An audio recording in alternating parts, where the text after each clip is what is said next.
Hey, what is up, YouTube? It's CJ. We are back in the flesh, and this is going to be a special update because it's a video that I've never created before, and it is going to involve moving the Eazy Reef.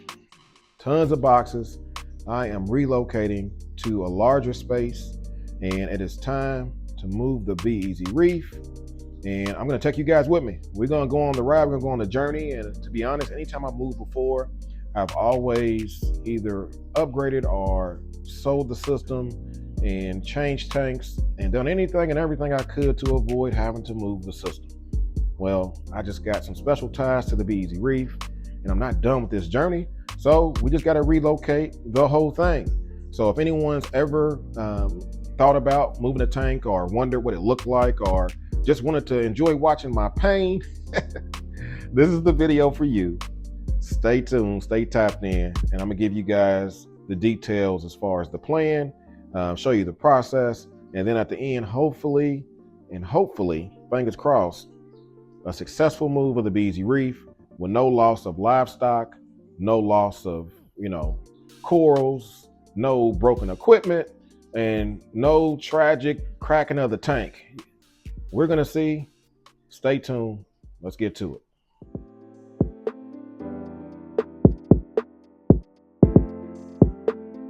All right, so before we start tearing down, I just want to give you guys a quick rundown on how the tank's looking, how it's doing as of today. And this is the Eazy Reef.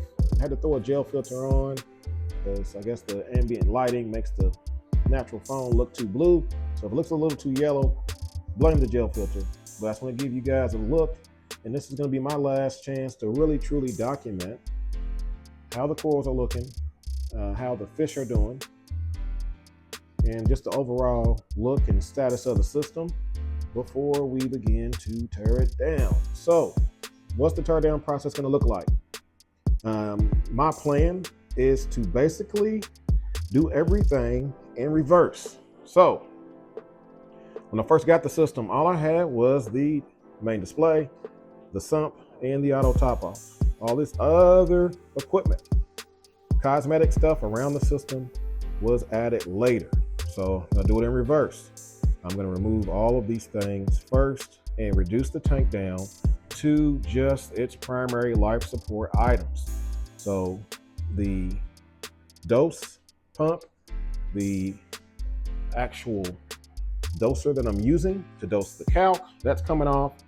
Auto top off is going to be coming off because I have ways of refilling the system temporarily for the next couple days. Shelving, Eazy sign, and the Neptune. Now, when it comes to the Neptune equipment, the Tridents, I will be going through the shutdown process through the app. I know they have it for the normal Trident. I'm not sure if it works for the MP, but I'll let you guys know that here later in the video. And get this off the system, the shelf, don't need this. Only thing left is going to be the adaptive reef board housing all the controllers, which also houses all of the power blocks and strips behind the board. So I'm going to have to leave this board intact and somehow leave this board intact and manage all of the rat's nest of wiring that has developed over the years of running this system. Remove the pumps and also keep the board intact to break down the tank. That's the hard part in my mind. Now, when it comes to below the tank, I'll give you guys a quick look. It is mayhem down here, as you can expect. Salt creep everywhere. Equipment needs to be cleaned. There's salt creep in the stand. Everything you're seeing is just real life. This is not cleaning up for a video, giving you guys the real deal like I always try to on my channel. But the thing is going to be, what do we do about the PVC? Well, for those wondering, I have installed unions. You see those little things with the twisty kind of rough edges on them? Those are sections of pipe that can be separated, and disconnecting the sump from the display. And once I disconnect those, I should be able to safely remove the sump from the stand to be able to move separately. And in doing so, I'll have the option of either leaving the equipment in the sump or taking my time to remove all of the equipment from the sump, which I'm probably going to do, and give me an opportunity to kind of do some better wire management and maintenance on the Eazy Reef. But this is going to be something that is going to be one of the major parts and processes of getting this system ready to be moved. And for those wondering how much stuff is actually back here, I don't know if I can get the phone back here, but we have a bunch of unions also connecting the main display to the sump here and on the return line here. So I'm going to be able to separate the display from the sump and not have much PVC hanging out the tank, which is great as far as trying to move it. That was part of the plan. So what was not part of the plan was all of the salt creep. There is salt creep everywhere back here. I didn't even know until I really looked back here planning to move the system. So I'm not sure if this is a sign of leaking or just a sign of using unions is just opening the door for potential salt creep, no matter how much you tighten it, or even if you don't have any noticeable leaks. I think salt just finds a way through any crack over time. So this is years of the system running, and this is the amount of salt creep that we have. So that is going to be breaking the tank down, but that is not the part of the master plan that's going to be that's going to make it successful. And enter the good old 44-gallon and 32-gallon brute cans on wheels. They both have wheels, so hopefully it makes it easier as far as not having to carry these by hand the entire way, because I am upstairs. We have to go down 2 flights of steps with these brute cans and the tank. Now, the good news is they all have lids, and I have more than 2. So these 2 are at this residence. My plan is to use this for livestock as far as fish. This is a 32-gallon, and fill this up with as much water volume as humanly possible to be able to carry, because the more water volume you have, the better the livestock will do as far as the trip. I'll have battery powered pumps for this, and my plan is to put the scape in this one. So keep in mind the scape is one solid piece. I figured I can put it in here and lean it against there, and probably only have to put this much water in to mostly submerge the scape. I'm not caring about it completely being underwater. I just want to make sure there's enough water in here that if I need to, I can take a cup or something and re-wet the scape. So that's going to be as far as transporting at the house. The new location I'll share with you guys a little later in the video, but we have 3 more brute cans there. That's going to be for our pre-made water. It's connecting our 150 gallon per day rotary unit and booster pump. So this is currently being ran with a T off the washer line. This is the perfect place to install any rotary unit, because you can just run the wastewater there, or you can run the wastewater into your washer if you choose to do so, if you're one of those people who don't want to waste water. But either way, we got to get this off. We got to get it removed, get it uninstalled, and then get it over to the house so we start making water, which takes time. For those who don't know, I'm estimating it's going to take around 3.5, maybe 4 hours to fill up a 44-gallon brute can with this 150 gallon per day unit. I think it makes like 6 gallons or so. I'm not sure. I'm going to have to measure it and time it, but we'll do that later, and I'll give you guys the actual numbers on that. So this actually is what's running the water change system for the Eazy Reef. So for those new to my channel, this looks like a normal closet door, but for those who've been here before, you know, behind this door is the original and only Eazy water change closet station I've ever built and owned. Literally right behind the tank. I've punched holes through the wall, manifolded it, built it, plumbed it, and this is where the rotary unit actually fills water for the system. So this water allowed me to refill the auto top-off reservoir, pumping water this way without using buckets. It allowed me to pump water here, mix salt, and pump it through the wall to the system without using buckets. And overall, this was the best invention that I've ever thought of trying to do in a closet space behind the tank. Unfortunately, the new house is not going to have a spot like this for me to duplicate this exact system. So we're going to have to tear this down. Tearing it down, redoing it is an option. As far as relocating the trash cans, maybe stacking it on top of each other, who knows?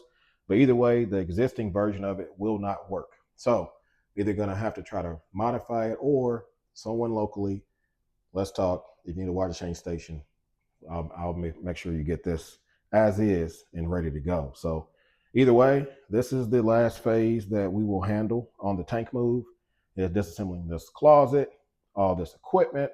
All these things that I have up here are gonna have to be put somewhere else and managed at the new place. So saving this for last is non-critical for the move, but it was something worth mentioning so that you guys know the totality of what is about to occur. So let's get to it.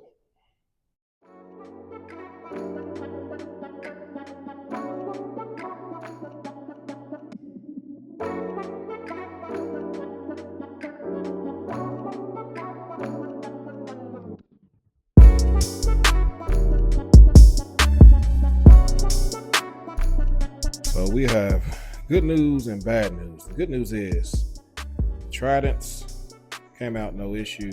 Bad news is, upon further investigation, I thought I was going to be able to keep the board intact and untangle these cords. Unfortunately, that is not the case. It is beyond repair. So I'm gonna have to go the extreme measure and disconnect everything, tear the board down, and basically unhook the entire system just to get everything untangled and organized in a way to where I know what goes where. This is a complete mess. Damn. All right, we are back and it's day 2. Had to use a kitchen chair to support the board because the cords are too tight to lay it on the ground. But this is what it looks like behind the adaptive Reef board. For those that may have been curious, I've never seen one of these or I've seen one installed, this is complete madness. One of the reefing bros told me this hobby can be as complicated as you want it to be. And obviously, this is self-sabotage at its greatest level, knowing that I have to take all this apart. So plain simple, any device that has a quick disconnect, like right here, I will be able to leave the power brick in the board.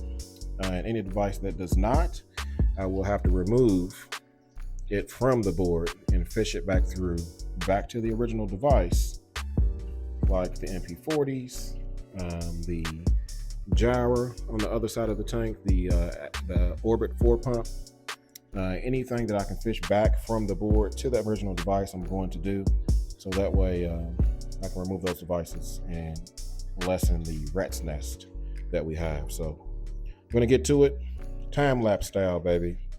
Let's go.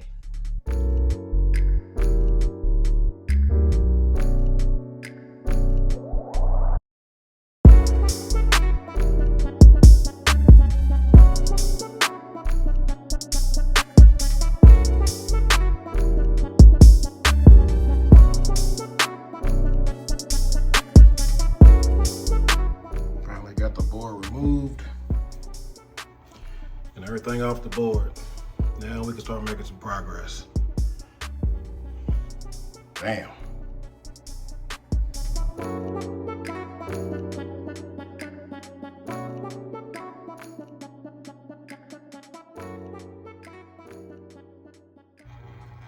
That's what it's looking like in the algae scrubber. Time to get this up out of here next. I don't know what the hell's going on.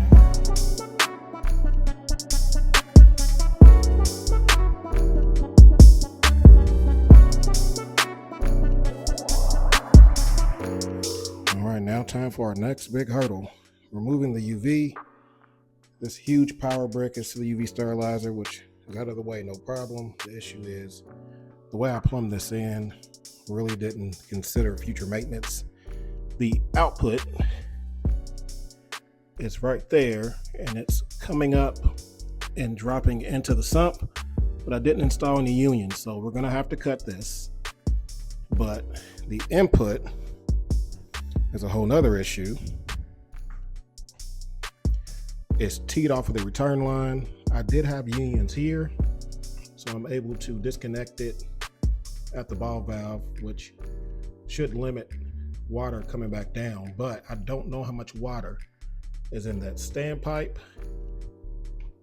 right here, and I'm not sure if I can fit that through all the rest of the plumbing to pull the UV out. So the issue is water that remains inside the UV sterilizer and trying to limit it if I do have to cut additional plumbing. So got to think this over, and we're going to get to it.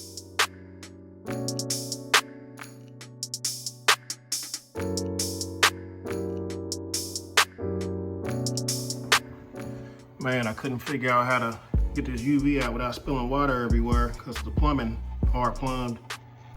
Shot back to the hose, to the tip of the PVC, shook the UV around, and the shot back sucked out all of that water from the UV. Awesome. It's a hell of an idea.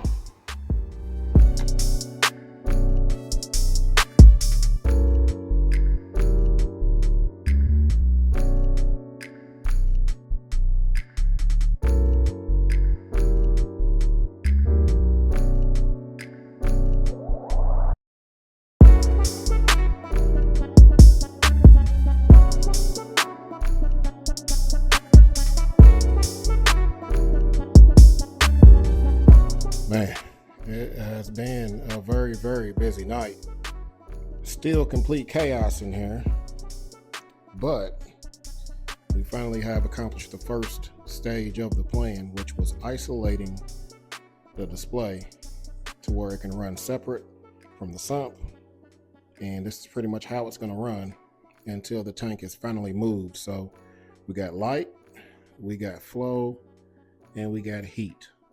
Those are the basic three things you're going to need to keep a reef alive, at least for me in the short term. So next stage is going to be completely removing the sump and then bundling up the equipment and actually soaking the equipment that needs to be soaked and get ready for the move. So stages and stages and stages of reefing for sure when it comes to moving the tank, but we are definitely making progress.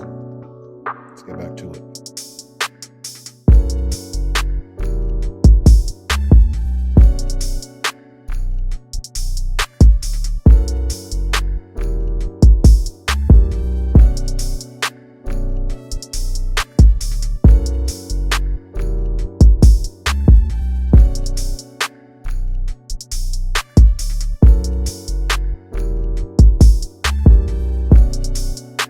Took some work, but we was able to get the sump from underneath the Eazy Reef.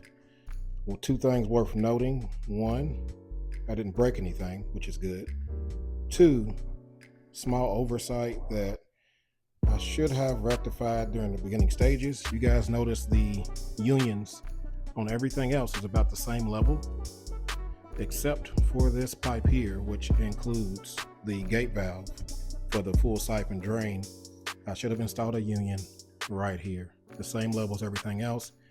If I did that, the sump would have slid out very easily instead of having to navigate the back wall and this standpipe getting out of the tank. So the reinstall won't be too bad because I'll be able to put the sump underneath the stand away from the wall, and I'll be able to kind of tilt it in and guide this pipe up to where it needs to reconnect.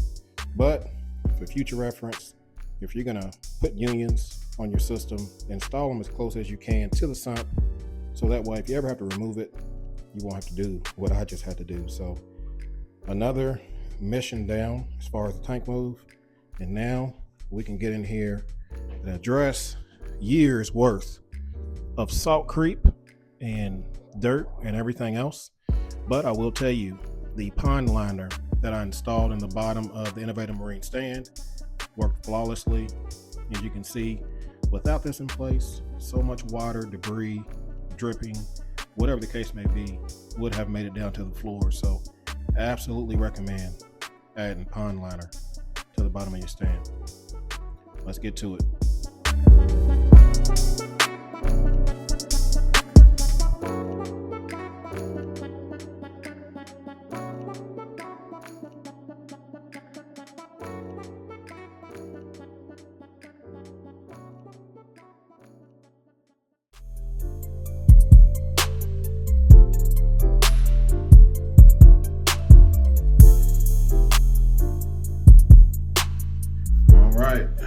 It's one of the last phases of the master plan, is fully taking advantage of having this equipment all out of the tank at the same time.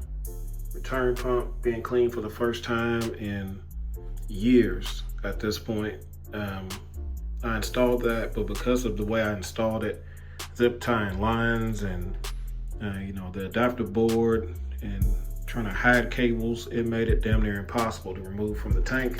So I'm excited to be able to clean that thing. But almost 3 years continuous duty, no maintenance. That's a hell of a point proven as far as the quality of that pump. So distilled white vinegar, hot water, soaking the calc stir as well, because it had some old calc build up in it. So let this soak and get back to it tomorrow.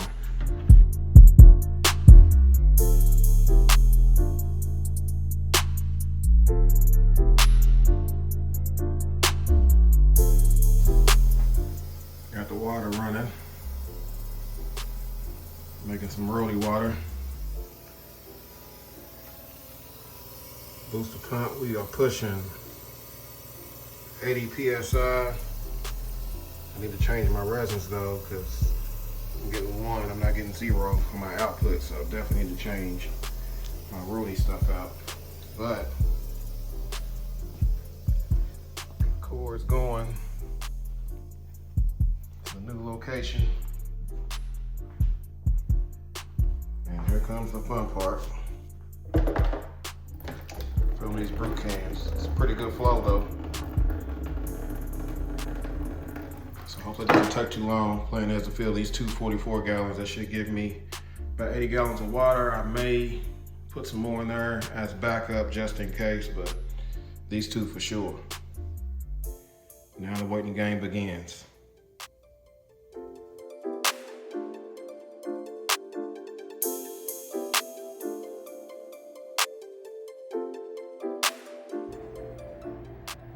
All right, it's time to mix some salt. I'm starting off with 80 gallons of water I'm gonna make for salt, and then I've got about 15 or so gallons of roly that I can make additional salt if I'm short. Otherwise, that will go in the auto top-off reservoir. So we will be using AQUARIUMS Reef salt. Once again, on my estimate, it should take about 14, 15 scoops.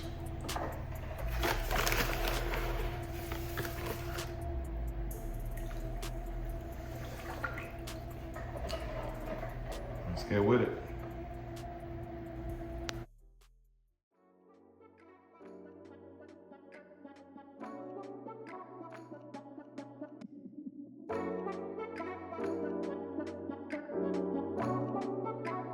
All right, we back. This is day 3, moving day.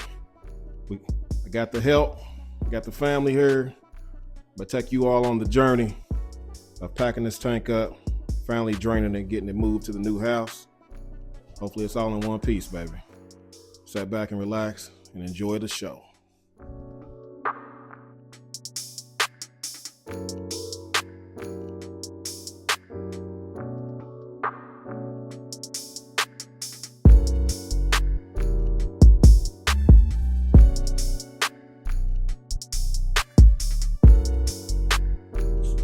All right, we are now at the final stage. We got the equipment out. Got that loaded. Now it's time to start draining the tank. So the plan is simple. We're gonna drain out some water into the big 44-gallon brute to place the scape, and the fish and other livestock will go into the 32-gallon brute. I'm not sure exactly how much water I'm gonna be able to put in each can for us to be able to still carry it down the steps, because we got to go down 2 flights of steps. I'm on the 2nd floor, so that's kind of where we at. So it's time to get going.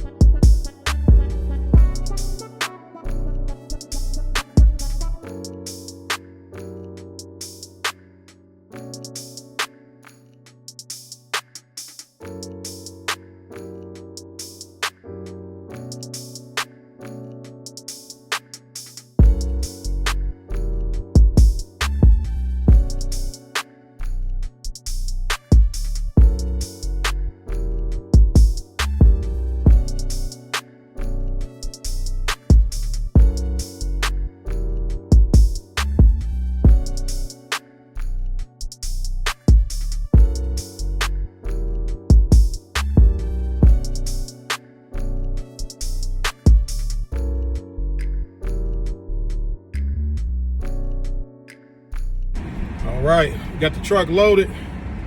It's time to get to the destination safe and slow as possible. Just our luck, the rain started. So it's about 38 degrees outside and raining. Moving a reef tank with livestock and trying to not lose anything. So definitely not the recommended day to do it. Well, you gotta do what you gotta do. Whew. Man, stay tuned.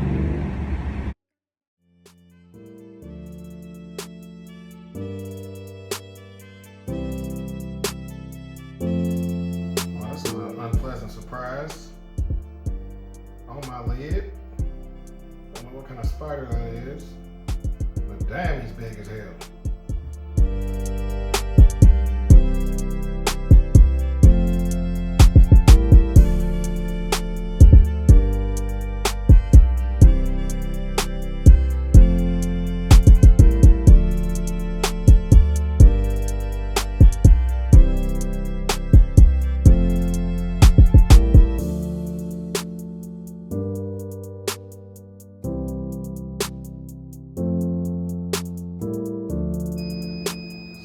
Homies,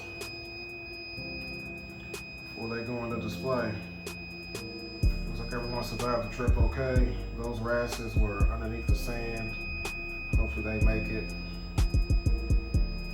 But it's time to get these guys in the tank. I'm just waiting on the temperature of the tank to raise a little bit. The loud noise. There's the Helio's heater. It's the alarm mode because of the temperature being below 78. So slowly rising, but it's time to get these guys in the tank.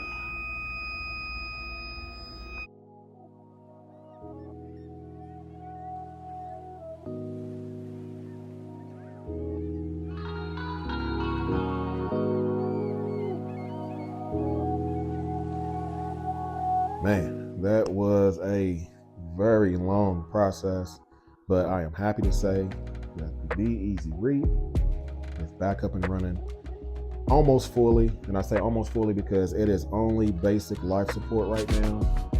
I did make some changes. I did not reinstall the Ep.44s. I'm only running the system off of the Orbit pump right now. Lighting and heater and return pump. That's literally all we're running. No skimmer, no algae scrubber, no automation. Any of those things yet, because this system I feel needs time to settle. I did a 100% water change on this tank, meaning I did not introduce any of the old tank water into the Eazy Reef. I had around 80 gallons or so of water ready to go, of fresh AQUARIUMS reef salt in the system. My thought was I didn't want to introduce any of the toxins, chemicals, anything that may have happened from the move, from coral stress, fish stress. I just wanted to do that. But the number one issue is going to be stability and throwing that completely off, meaning I completely changed the nutrient levels in my tank. I completely changed the trace elements that were available in the water column. I completely changed the export. Too many changes. So until the system has a little more time to settle out, I do not plan on reintroducing any of the export or anything else. At least not yet. That stuff will stay boxed up. It'll stay ready to go for a future time. So, but what else happened? Well, one oversight, a major oversight that almost cost me 2 of my remaining wrasses is during the move, catching the fish, those wrasses ducked underneath the sand, and I did not catch it. I did not notice it. You know, during the panic, stress level of trying to hurry up and get the system moved before that official livestock clock ran out, meaning they can only be out of water for so long, they can only be in, temporary containers for so long. So during that process, I forgot the wrasses were under the sand. So they didn't pop out until we got the tank in the new house, and they popped out of the sand. They survived in around 1/2 inch of water with rainwater coming in, freezing temperatures outside because the tank was not covered in the back of my truck. So it was getting all the wild weather inside of here, and they survived. So that is crazy. I just, hey, chalk it up to the resilience of those guys, and I'm glad they're still alive. And that was an oversight that hopefully anyone watching, when you're doing with your system, make sure your wrasses are not hiding. Make sure any of the fish that is hiding in your rockscapes are going to be submerged. Just try to plan for hiding fish, right?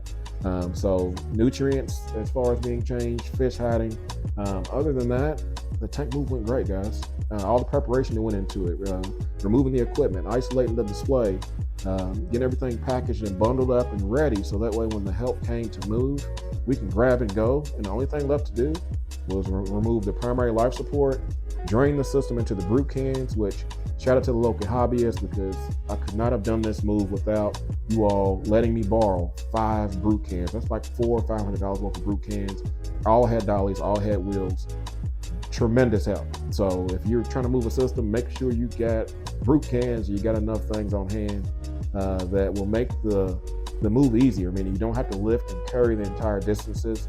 Once you get it down the steps, you can roll it. You know, once you get it to the truck, you can roll it. It just makes things so much easier. So shout out to the local hobbyists. You guys know who you are. Thank you, I appreciate it. So that made the move go great. The only other issue I had was buttoning up a few leaks that were going on as far as bulkheads, as far as unions. You know, you see a drip, you gotta tighten it, then you gotta wait to see if it drips again. You know, you think you're good, 10 minutes later, another drip. So it took around an hour and a half or so of troubleshooting to handle all of the loose bulkheads, unions, get everything watertight, so no more leaks. So after that, man, you guys seen it. I mean, it was a whole lot of work, time-lapse style, which made it look a little less work-wise, but it literally took me 3 full days to get this system moved. The first day was just getting off the control board and the non-essential equipment. The second day was making water, which took, you know, half the day, making 100+ gallons of roadie water. And then third day was breaking the system down officially and getting it moved. And then everything else was keeping fingers crossed and hoping nothing died. And so far, I can tell you, 0 losses to any corals, livestock. Only thing that's missing is corals that accidentally got tossed out in the brute can, you know, with water and everything else, which was my mistake. So other than that, it was just kind of a quick mini recap. Hopefully you guys enjoyed the process of, you know, not voiceovering this video as much, but giving you guys the raw, the real emotions and the thoughts during those moments during this video, whether I was super tired from moving 3 or 4 days in a row, other stuff in the house, or just, you know, frustrated or anxious or, you know, a little stressed out, whatever the case may be. I had to document that and capture it in the video, so that way you guys knew what it looks like and what it really feels like to move your reef tank. So would I do it again? I don't plan on it anytime soon. And that's another reason I'm not going bigger yet, because I don't want to have to continue moving systems. And I feel like I'm going to be in this place long enough, but the next place I move to years down the road, I probably will be upgrading. So for now, we're going to continue the journey with the Eazy Reef in its new location. As I'm working in this office, which is where this tank is, my home office, I'm going to be able to enjoy the system. We're going to do some different things as far as the accents, shelving. We're going to do some changes as far as the adaptive reef. I'm looking forward to showing you guys how that looks once it's installed and everything's set back up, and just gonna keep chugging on. Once we get the system set up, we're gonna start restocking the tank and adding fish, adding corals, and just getting back to version 2 of the Eazy Reef. Since it's about to be 3 years old with a new place, we gotta do something different, right? But I don't want to drag us out too much, so hopefully you guys have enjoyed this. And as always, you guys can like, comment, subscribe. You guys keep doing what y'all do. You be easy and AQUARIUMS.